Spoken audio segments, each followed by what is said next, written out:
A young girl bumps her arm on a doorframe. A normal kid, a normal bruise. Except this one doesn't heal like it should. The swelling doesn't go down. Instead, it hardens. Weeks later, it's still there, still hard. And by the time doctors figure out what's happening, a second skeleton has already started growing inside her body and it will never stop.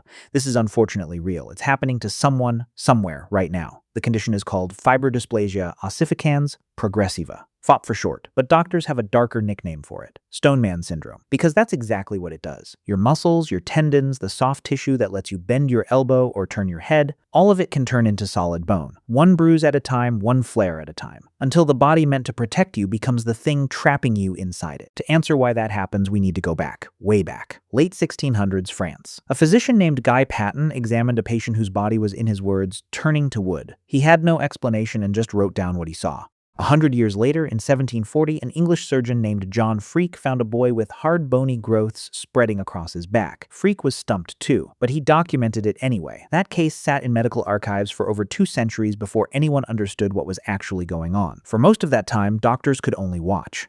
They had no idea it was genetic, no idea what set it off. All they had was the pattern. It always started in childhood. It always moved top down, neck first, then shoulders, then spine, then hips, then knees. As if the body were building a cage around itself, one joint at a time in the exact same order, every single time. There is one detail that made early diagnosis almost impossible. Nearly every child born with FOP has one other trait, completely unrelated on the surface. Malformed big toes, short, bent, sometimes missing a joint entirely. For centuries, no one connected this small foot deformity to anything serious. Parents didn't think twice about it. Doctors didn't either. It would take modern genetics to reveal that this tiny overlooked detail was actually the single clearest early warning sign of the disease, present from birth in nearly every documented case. Here's the part that makes this disease especially brutal. It isn't random. It's triggered. A bruise, a fall, a vaccination shot into the muscle. Even surgery to remove the extra bone can trigger the growth of more bone in response. Your body reads the injury as a blueprint. Every attempt to fix the damage just builds more of the prison.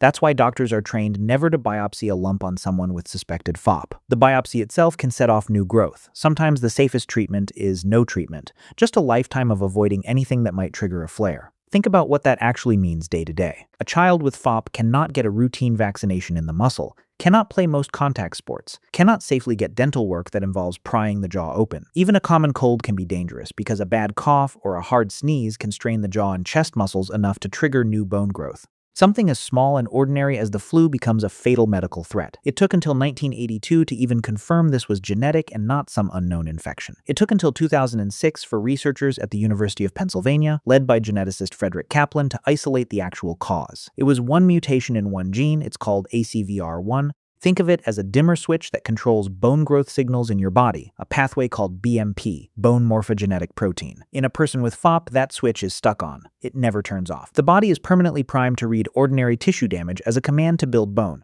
And once that bone exists, there is no way to undo it. You need to understand how strange this actually is. Bone is not supposed to grow in muscle, not in tendons, not in ligaments, ever. Your body has strict zoning laws, and soft tissue and skeleton are never supposed to cross into each other's territory. FOP breaks that law completely, and the bone that forms isn't fake. It has blood vessels. It has real microscopic structure. It's not a tumor. It's fully functional skeleton, built in exactly the wrong place, fusing joint after joint until movement becomes physically impossible. By adulthood, many people with FOP can't fully open their jaw, can't turn their head, can't raise their arms above their shoulders. Sometimes the ribs fuse into a rigid cage around the lungs, making even breathing harder. Eating becomes difficult when the jaw locks. Speaking clearly can become difficult too. And through all of it, the mind stays completely untouched. FOP never reaches the brain. Every person living with this is fully aware and present, watching their own body seal itself shut from the outside in. One of the most well-documented cases belongs to a man named Harry Eastlack. Eastlack lived most of his life almost completely immobile, his entire skeleton fused into what doctors described as essentially a single, solid piece of bone by the time he died in 1973.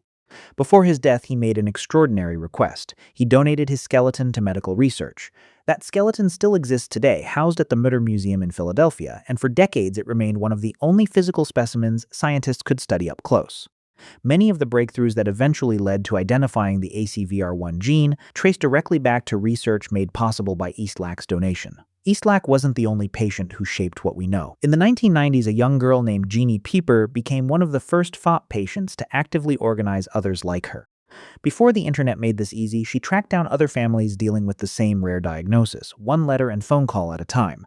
That grassroots effort eventually became the International FOP Association, and it did something that mattered just as much as any single scientific paper. It gave researchers, for the first time, a real connected population of patients to study together instead of scattered, isolated case reports buried in old journals decades apart. And that matters more than it sounds like. With a disease this rare, science doesn't move the way it does with something common like diabetes or heart disease.